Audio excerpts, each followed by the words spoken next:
Mhm. So is this better now? Yeah.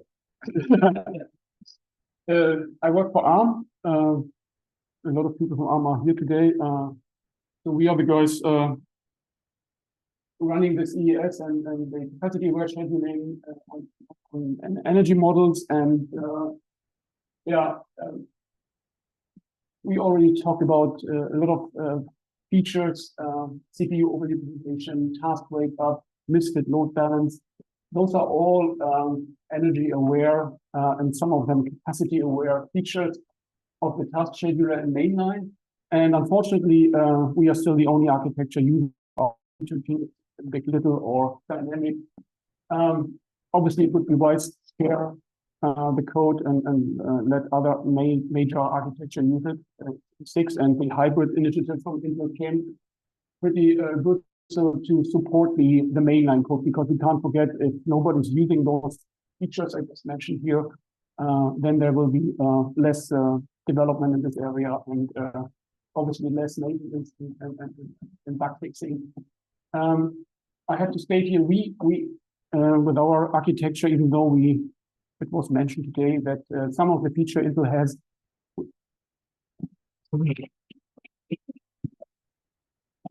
Maybe here. This is better. Yeah. So we, despite all the changes, we also will introduce in our architecture going more in the Intel way. We still want to keep the energy model, and we still want to keep the system in such a way that the OS is under control of the performance state. That means the frequency and the power information of the performance states in energy aware language. Last but not least, last LPC, we saw that Intel was looking for a wake-up system for the hybrid, or a wake-up task placement for the hybrid systems, and they were doing a lot of user space add-ons based on C groups, idle injection, etc., just to solve the issue when you have a certain task of a certain size. Where do you put this task when the task wakes up, on a performance core or on an efficient core? And we are still in belief that EAS and the energy model will save that day as well, and they could profit from what's already in mainline, solving the wake up issue on CFS. So I will give a little bit of overview on EAS and capacity aware scheduling. Briefly mention the energy model, then talk about how energy or cost estimation is done. The issues running EAS on hybrid x86, Raphael already mentioned, so we can skip probably over this. Then, as something we already have, is what we call the artificial energy model. So a lot of time we say we don't have power and performance tuples on x86, but we have something which can overcome this issue when we use the artificial energy model. I will talk about this. Then we will look at the wake-up path or the wake-up function for EAS, and talk about some of the issues, SMT, or which CPUs belong to a performance domain.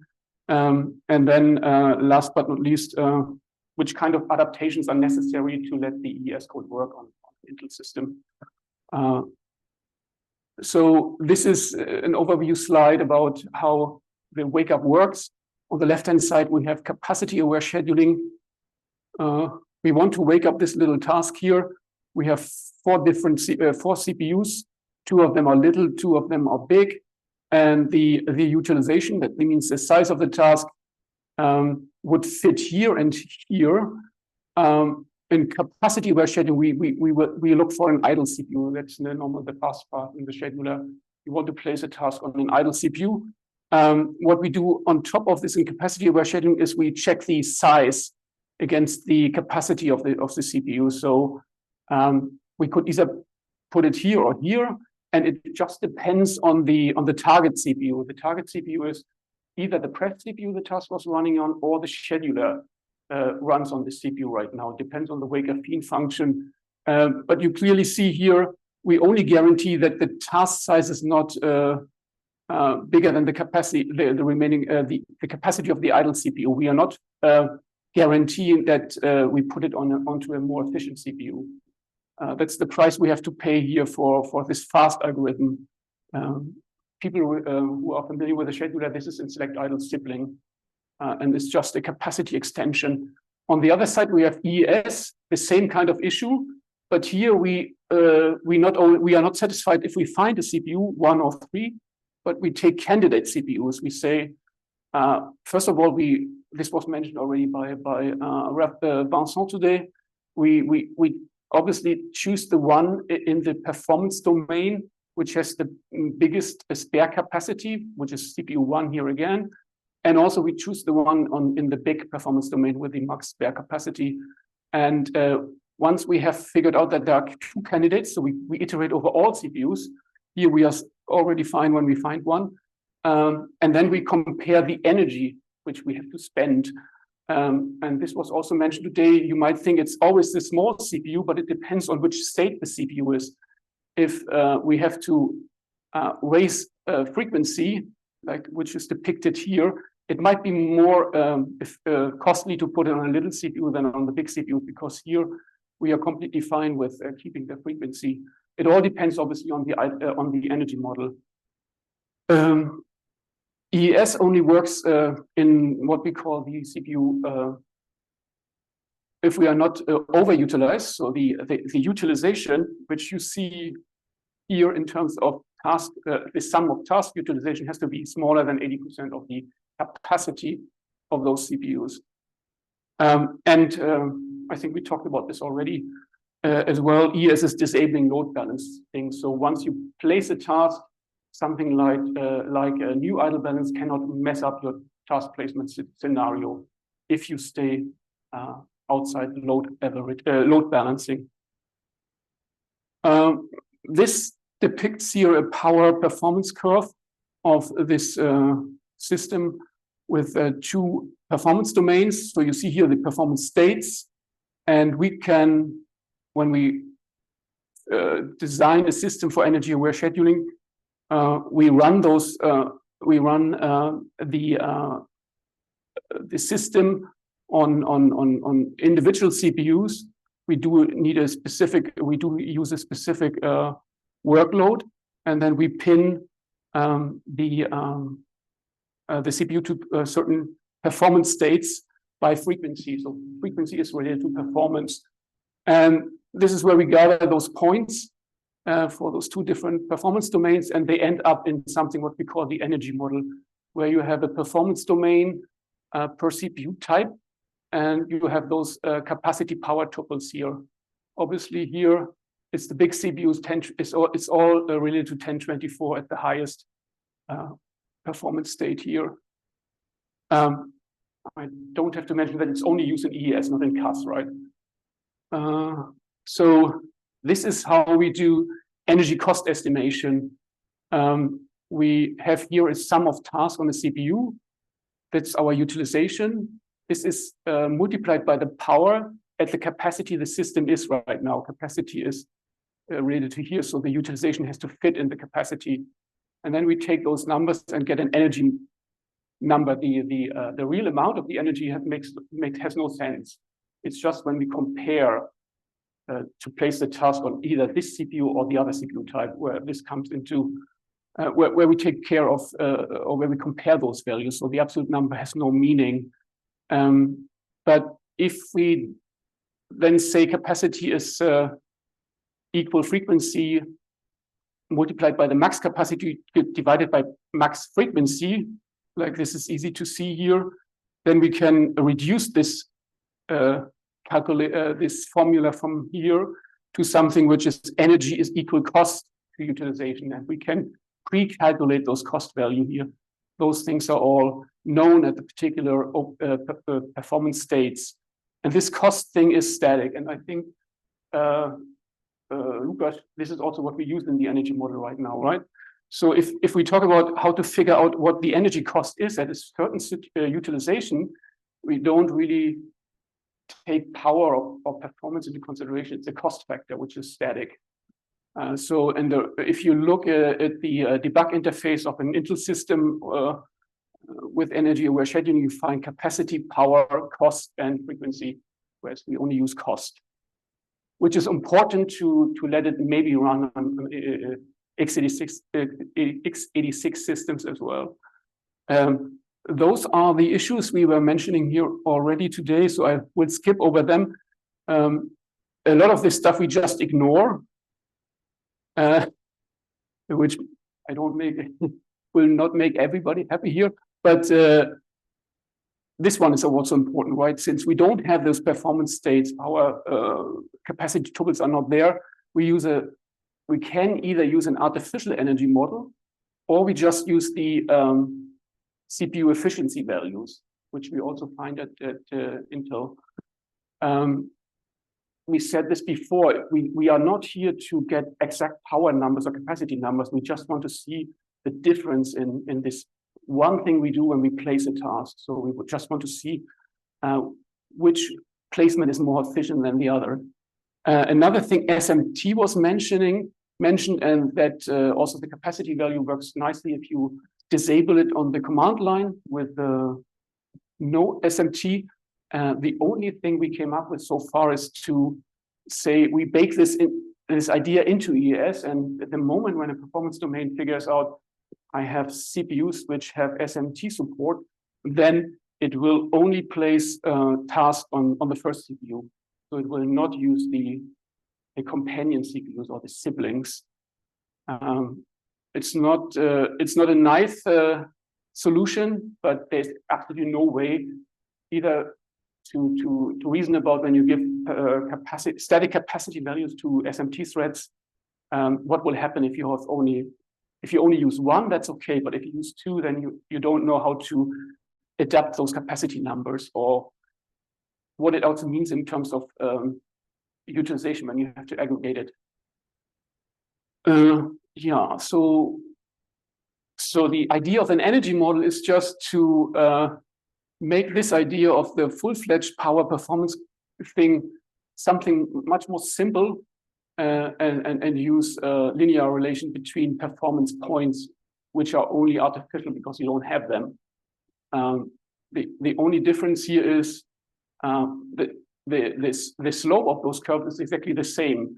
So they cannot cross, but there will be a difference in those, and we can express them with the CPU efficiency numbers we get from ACPI on ARM systems, which are using, I think it's implemented right now in the CPPC CPU3 driver, or we can use something similar here with the HFI performance. It's called performance scores class 0, right? General question about the energy model, which now I have just doubled my understanding of it with your slides. So I am a newbie on this. When you decide your placement, that was one of your first slides. The decision is made: do I go big or do I go little, or is there also a selection? Which one of the little do I want? No. The EAS has like a two-step process, right? Like I think we mentioned this already. Performance domain, an ARM, they consist of multiple CPUs, multiple little CPUs, multiple big. And in the first step, we choose the CPU with a max spare capacity, which is something Vincent wants to change, but this is on top of this. And doing this, we make sure that we always take the best one out of the performance domain. Domain means big or little. Exactly. So it's like it could mean tri-gear or multiple gear. It doesn't have to be big, little. It has to be a performance domain of CPU with the same CPU capacity. You choose the best one in terms of spare capacity, and by doing this, you get like naturally like a certain level of load balance already at wake up. Yeah, because my question was leading to this.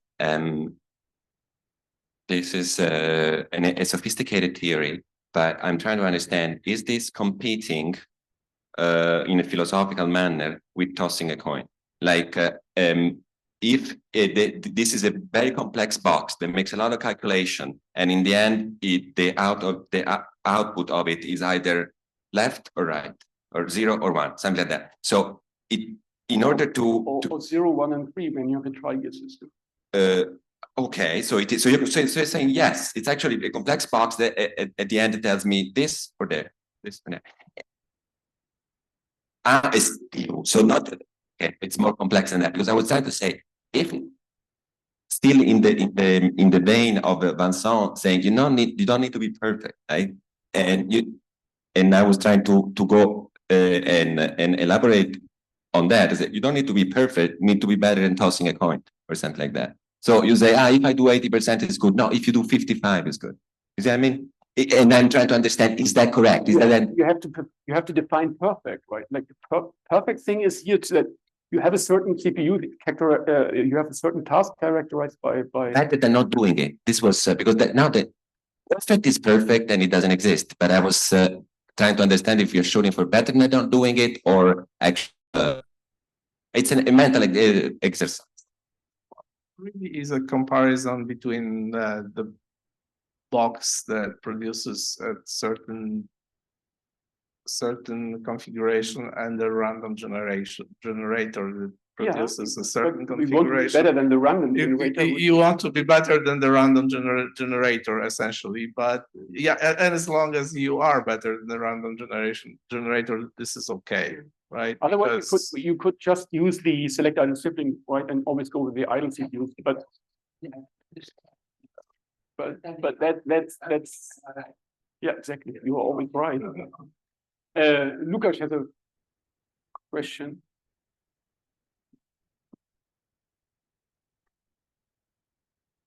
Just commenting, Giovanni, what you are asking. So yes, let's say you have the choice between big and little, and million of times, and then you can assume that you are quite stable with your measurement about the capacity and the power, and then you cannot see here on this plot, but those curves they are likely overlap in the power axis. On Dietmar's plot they don't overlap, but normally they overlap. So they have the same power value for different capacity. Yeah. No, well, but this is just a simple example here. Yeah. They could overlap, right? They will overlap. Which makes it a little more sophisticated. And then let's say you are not 100% sure about this exact snapshot, because sometimes they will overlap on the power, sometimes not, and sometimes the performance will change as well. So you change. More difficult. That's why you need to be more precise about your destination capacity that you ask, and that should be correct one. And so let's say you are correct 90% of time, then you save quite a lot of power. But the modern hardware evolves and makes these snapshots like 100, unfortunately, because like Ricardo said, there are different types like VNNI. We also have such a thing. We have quite aggressive prefetches. We have quite new stuff coming. And they will change, they will create more snapshot of this power versus performance. You are decreasing the likelihood that you are right. But I think that now you're confusing totally. No, that's also what Ricardo said. We have to, this is not IPCC class scheduling, right? We still think that all tasks are the same here. So there's no IPCC baked in. This is the next talk somebody can do. Or we will talk about this in the next years about IPCC class scheduling.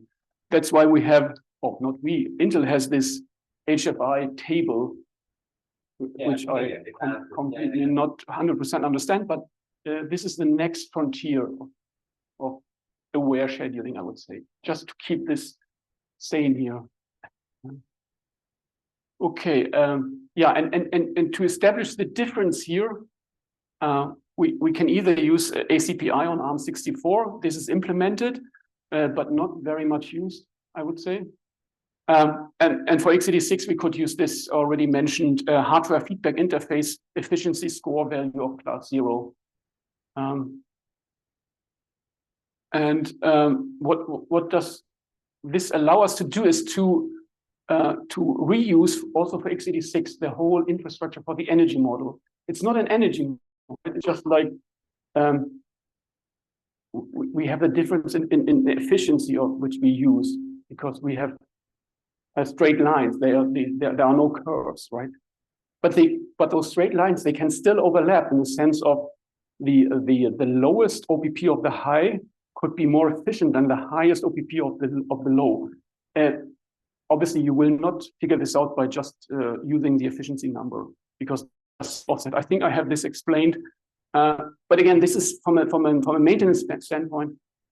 It's not really energy-aware scheduling, but we can use all the infrastructure which is already there, which is probably a big advantage rather than creating an energy or like an efficiency aware scheduling for Intel in select the run queue task.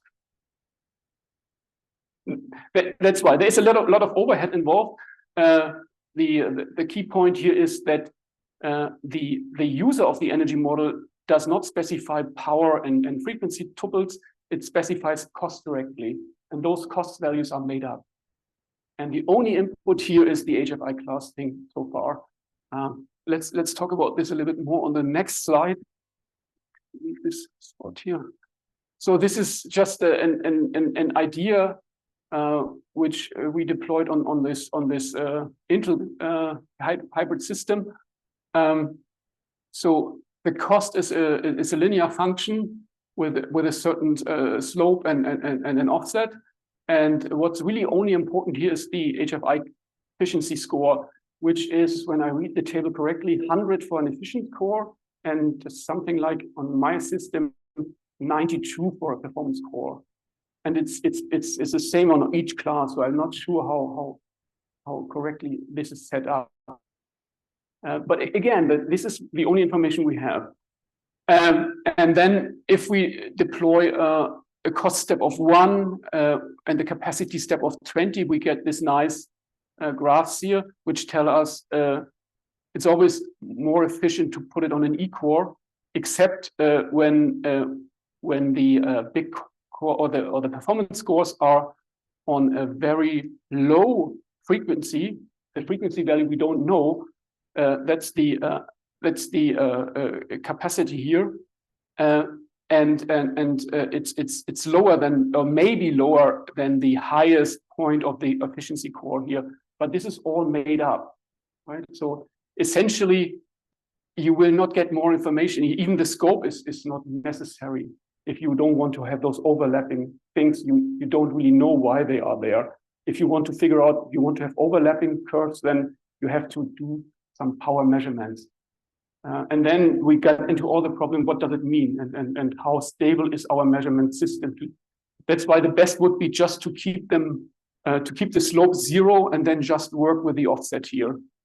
But if we do this, then we could probably forget about all the energy model. It would just be like another hook in the EAS wake-up path to say, I have 2 candidates and this is more efficient. Because you will not overload the CPU because you sum up the utilization for each CPU. So eventually you will use a big CPU because you don't have a fitting CPU on the E-core anymore. That's the whole story.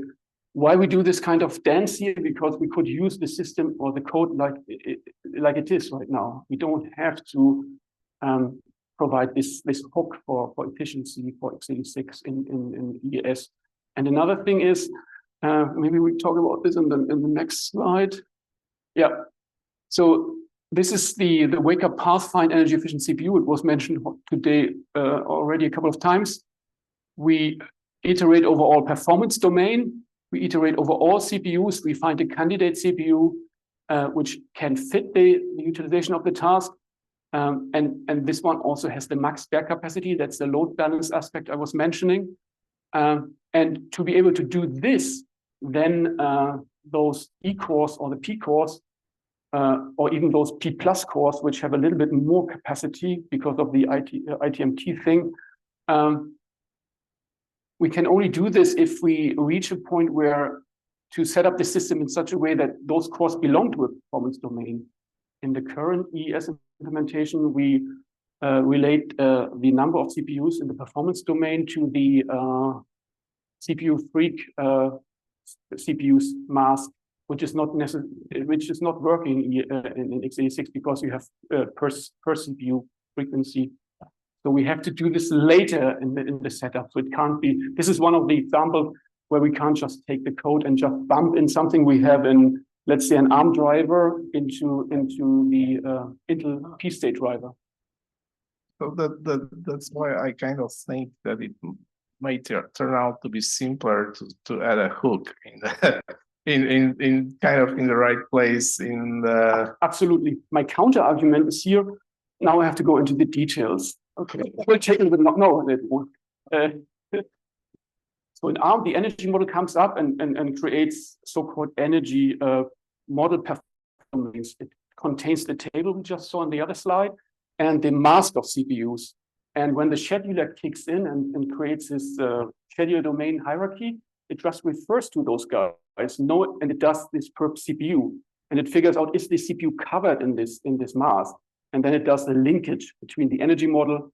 So we would have to create something in the setup code of the scheduler to deal with CPU mask. So I would like to see how this works on ARM with CPPC.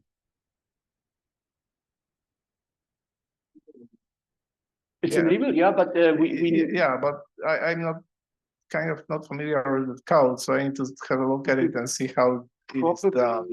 We probably have similar issues because of the. Oh, I'm sure you have, but then well, not this kind of issues, but in terms of the CPU mask for the CPU frequency. Sorry.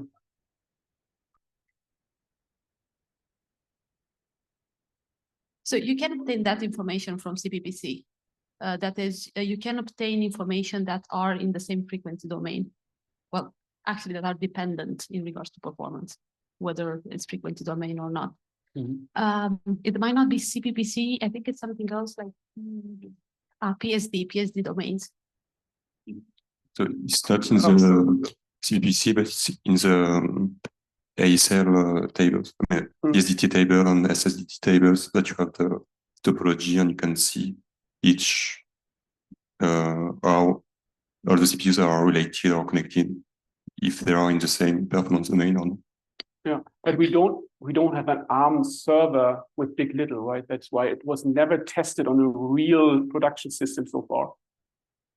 No. Okay, but EAS should still work with per CPU frequency domains, but then we have to do the dance of figuring out a candidate CPUs for 24 times, for instance, on this system. Or have a way to, because the performance domains actually don't really have the performance, but they are kind of a domain that consists of CPUs of the same type. Exactly, yeah. So we can get that information from HFI as well. True, and also the scheduler builds up this asymmetric CPU list. We just those flags, those schedule domain flags correctly. So we have an order. It's later in the boot process. So we have this information. We Exactly. have it in Intel P-state even. So we know what CPUs are of this are of type X and what CPUs are of type Y. Let's just say, and we can build those. The task scheduler already figures it out. It's the moment we have CPU capacity set up, we create this list. And this is ordered, like the 1024 CPU comes first, and then the smaller ones. And it's actually used by Misfit right now. Case introduced something smart to deal with Misfit scenarios when there are pin tasks or like if affinity reduced tasks. All right, so we have a couple of steps. So we first need to we could do what Ricardo was talking about. So I mean, absolutely, we need to first make capacity work. Absolutely, this. And I think it is doable to, roughly on average. Then when we have this, we can use the other information we have to produce those domains but we don't need to kind of fake anything. We just need to provide the information that's necessary for the current code to work. And we have it, actually. This was your idea to just say, we keep EAS, like the fine energy efficient CPU thing, and we provide like an alternative implementation. When we ask the energy model, they ask their efficiency CPU type. But that means a little bit of refurbishment, like related to those CPU masks in the underlying energy model. But you do this on the CPPC, case and PSD. So you use it is pretty much equivalent already. in there. So I have one comment, and maybe Chrome guys will break me here. So I would be pessimistic for introducing some complexity in this wake-up path. So if we can just reuse the artificial energy model, and then the distro, like the common distro for us is, for instance, the Chrome OS, if I recall, with the E-core, P-core on the same stuff, and then they use but maybe we maintenance. maybe something in between, like that the energy model is able to just take this efficiency number and Yes. then Yeah, but what we don't do the dance with the setup and different microarchitecture, introducing some different setup of the topologies. And you know, my point is that the dance with the setup is done already on ARM alone. So for other reasons. Yes. yeah, for But other reasons. Lucas was referring to in fine energy efficient CPU that we don't create another condition. yeah, yeah. But I mean, this decision. But the setup as well, the topology code, and then how we discover this. No, but the setup is for the asymmetric CPU capacity list is already done. Yeah, so And why so it don't works we, on both systems. yeah, if we could hook in some early stage to just don't touch those. But it would mean that we have to refurbish EAS, right? Because EAS also has then to take the performance affinity mask from the scheduler, not from the underlying energy model anymore. Right? Yeah. So this is work but it makes a clearer scenario for you because you might argue you don't want to create a fake energy model. Okay. Yeah, is there more? Yeah, this one just to cheer us up a little bit. Is how much time do I have? 5 minutes. That's good. So exactly, this was the point we just. Do you need performance domains with gathering or grouping all the CPUs with the same capacity to let EAS work efficiently? I mentioned this. We talked about this list already. And SMT was covered. We said that when we are in a performance domain, we just consider the first CPU and let the other one idle, or just used by other stuff. There is this function, is EAS possible, where we check all the conditions. Even we have an energy model, we might run with SMT and then we bail out. This obviously we can't do this anymore. And then we check the governor. It has to be shared util because something we haven't discussed yet. EAS for us is also thriving on the idea we tell, or the scheduler is telling us something in terms of utilization and capacity, and we dictate the shared util governor to set the frequency accordingly. This is all autonomous for you guys. But the counter argument is EAS is on. Doesn't have to be so. You can run schedule on top of Intel P state and use the desired perf HWP field for a hint to the algorithm. But I thought that all the time when you enable HWP on Intel P state, then this value is actually 0. Is this not true? No, it can be the schedule can run on top okay. of. I have actually you can run any schedule CPU quick scheduler on top of Intel P state. Oh, okay. So, but it is called passive mode. Wait. I am a user. He wrote the code, so he understands too much. So I should believe you now. So obviously Rafael is correct, and he wrote the code and he knows it as the back of his pocket. As a user of this driver, the way I would explain to someone from a different ecosystem is if you use Intel P stable HWP in 2020, Rafael said, okay, HWP is very good, but also schedule is very good. Can we make them together? Right? Can we make them play together? And so he said, instead of letting HWP loose, which is what is in generic Intel P state, you just said to tell your power control unit, which is on the SoC, do your thing. Just instead of letting it go loose, you use schedule chill, which calculates all the stuff it needs to calculate to set the minimum that HWP is allowed or suggested to select. You have 5 different configuration knobs for HWP. The most famous is EPP, which is also an ACPI terminology, energy performance preference, okay? 256 numbers, you choose one. But there are more configurations. Maximum frequency, so HWP, please don't go above that. Minimum frequency, HWP, please don't go below that. Desired frequency, which is go at this frequency, and it's like disabling it. Yeah. And then there is a 5th parameter, which is the time window, like how much history should you consider? And this is, you can give it from, I don't know, some microseconds to 20 minutes, right? And user space can do that, but nobody knows about it, so nobody does. And so when you put schedule till and HWP to play together, which is a theoretical possibility, which is in the code, I'm not aware of any distro doing that, but anyway. If you do that, schedule till will tell HWP, this is your minimum frequency. No? Desired. Desired. It is actually desired.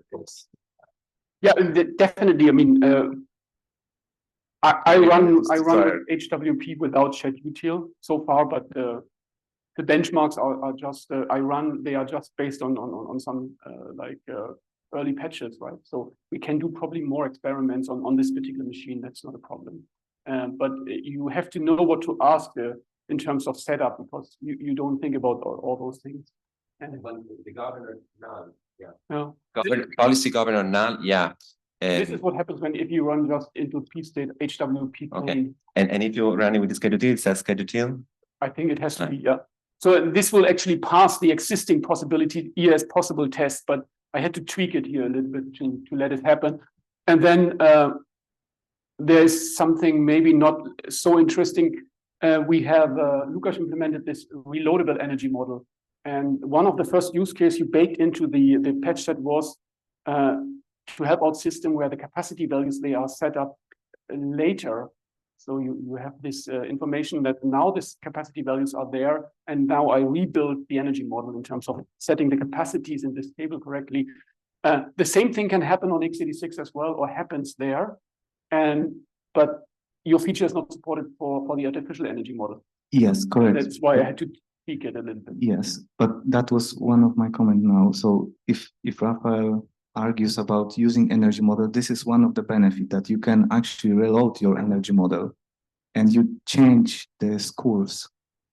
But if you start with a curve like this, what do you want to change? Well, because they have this EPP, they can tune the performance of the cores. So they make them behaving differently.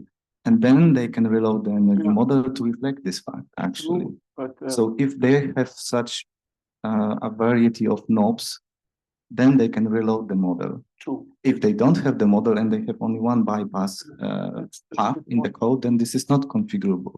This would be an argument for this extra complexity, right? Which is already there, but which is already there. And if you just stick with the energy model, you can update. If you tweak this EPP or whatever other performance versus energy knob in your CPU, then you can just reload energy model, create another core.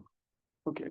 I just got the information. I have to stop because you guys want to do something else now.